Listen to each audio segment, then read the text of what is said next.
share an experience I had at work that it's kind of related to that. I worked on a golf course. We hired a new guy about a month ago, and it was nice to have him because most of our seasonal workers can't come out until they finish high school or college. Mm-hmm. And he's a big, strong guy, well spoken. He had trouble like picking up the work, and what we do really isn't brain surgery. Mm-hmm. I'm not sure what was going on, but I spent a lot of time with him. Um, Not with any agenda, but I just wanted to make it possible for him to succeed if it was possible.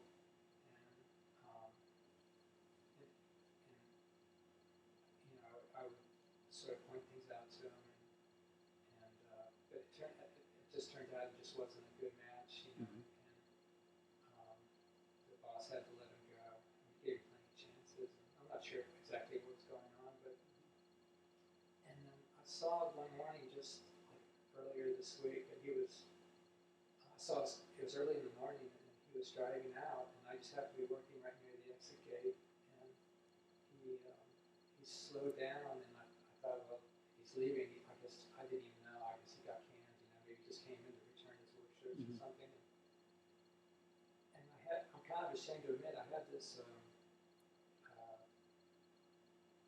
stereotype in my head of maybe this angry, young, bitter black man. Mm-hmm. And he rolled down his window, and he stuck his head out, and he had this kind of beautiful smile on his face. And he said, things just didn't work out for me here, but I want to tell you that I really appreciate all the time you spent with me, and how you tried to help me. And I love you. Mm-hmm. And I was just floored. I mean, it wasn't what I was expecting at all, but by the same token, I knew exactly what he meant. Mm-hmm. Because it was like he was me. Mm-hmm. Yes. And I said, I love you too, and this wasn't the right fit for you. Yes. And he just kind of nodded and he drove off. And then also there was no sense of failure, really. I didn't entertain the notion, gee, I should have done more. Or I don't know that he even had the sense that he had failed. Mm-hmm. Yes. You know what I'm saying? Yes. And so basically that's beautiful. The story. Very nice. Yeah.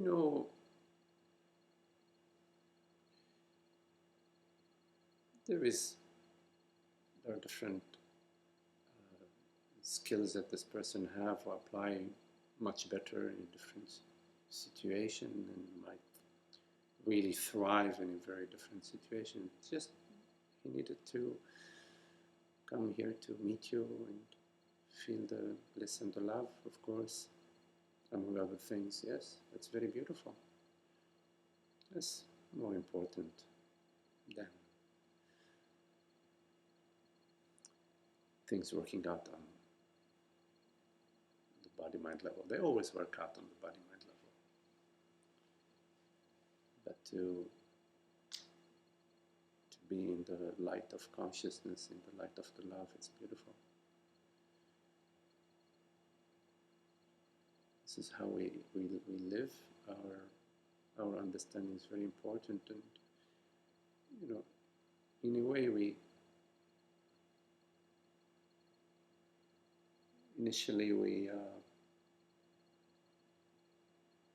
sort of like consciously, as we remember, we apply our understanding that all is consciousness, the other is none other but myself. But at some point in time,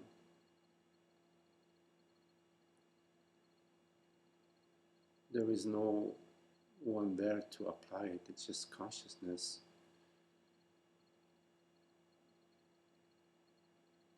shining.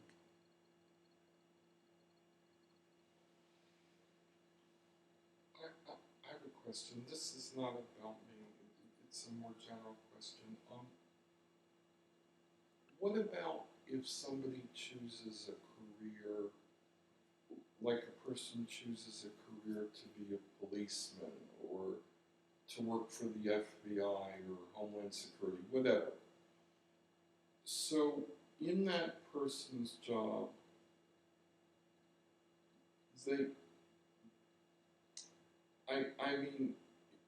it's almost inevitable that they will have to use aggressive energy. I don't know what else to call it. Use energy that's aggressive to be able to do their Well, job. thank goodness. I mean, I'm really appreciative for police using their means to stop some people from coming and hurting your family or hurting your brother or your neighbor or yourself. Of course, that makes perfect sense. There are some folks who are psychotic in a violent way, in a way that we need some help to. We cannot do all of that by ourselves.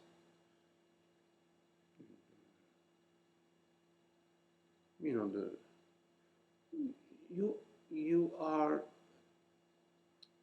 in the situation that you are in your world, in your experience. It's meant for you that way. It is meant for you that way to experience whatever is unfolding, and with the agenda is for you to realize the self. You see, there isn't one way to realize the self, which is to go to India or go to Tibet or to join an ashram or to live in a cave. No, it is all. God does not give you $1 and then I give it 50 and I give you 150 and you 20. No, it's not like that. God gives to everybody open account. You see? So it's not the ashram people, they have bigger account with God and the FBI or the policeman has a smaller account. It's not that way. Everyone, all of us, they're God's children, right? This is, they use that in the Christianity. Meaning we are all equal under the eyes of God. Okay, this is our metaphoric language. Meaning we are all consciousness. Everything is consciousness. And every situation that we are given, meaning the thoughts that arise for us, because our actions follow our thoughts. Yes, there's a thought, oh, I'd like to join the FBI, whatever. I like to wear a uniform, for example. This thought arises to you. Everything that arises to you, the thoughts and the behaviors that follow, are chosen by consciousness thoughts. Like when you are in your night dream and you are dreaming of 3 children or 3 persons, and person A is thinking about going to Canada, person B is thinking about moving to Mexico, person C is thinking about going to visit her mother, you see. These are all different thoughts, you see. But all these different thoughts of person A, person B, and person C that are your night dream creations, not only you've created those 3 night dream characters, but you have also created their thoughts, you see? So similarly, all the thoughts and therefore the actions that we live in our life, they are created by consciousness. And the creation of consciousness is a moment by moment. Right now, this perception and these thoughts and these words and these sensations are consciousness manifesting as that. It's instantaneous creation and therefore instantaneous gratification, which is beautiful because consciousness never repeats itself. Only the mind says, oh, it repeats. Only thoughts repeat. But it's not even a repetition because every thought is fresh and new. Even if you think of your mother now and you thought of your mother before, those 2 thoughts are not equal. If there is an instrument to measure, it has to be a very precise instrument to measure the vibrational micro frequencies of a thought. a thought of your mother now and a thought of your mother a minute ago, there'll be different,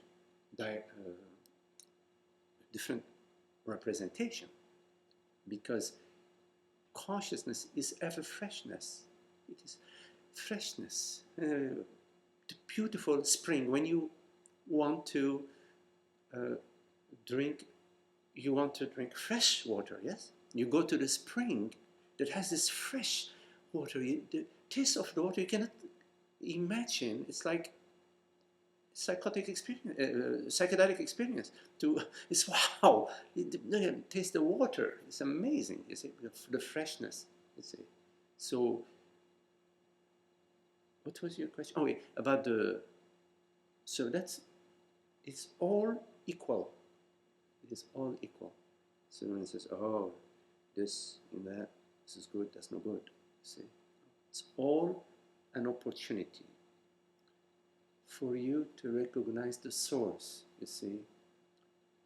And consciousness is always inviting you to come to it, to come to the source, to come to peace, to come to the love, to come to the beauty that is unconditional, that does not depend on doesn't depend on the mind, doesn't depend on anything. It's isness, it is isness. The gift of God. God doesn't give you a gift that says, okay, I give you a gift, but if, no. We say to God, oh, I love you if you get me, that yacht that neighbor has, I wanted this. The mind puts condition on God, but God doesn't say, okay, I love you if you love me back. No. You see? You follow? So these thoughts, they differentiate.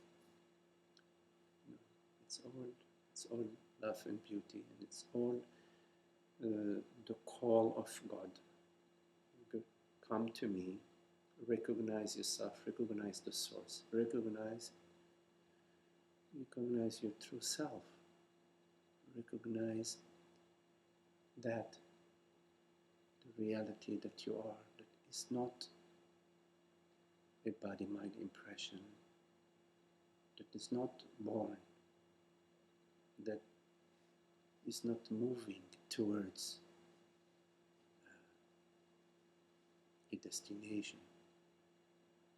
It is the source and it is the destination.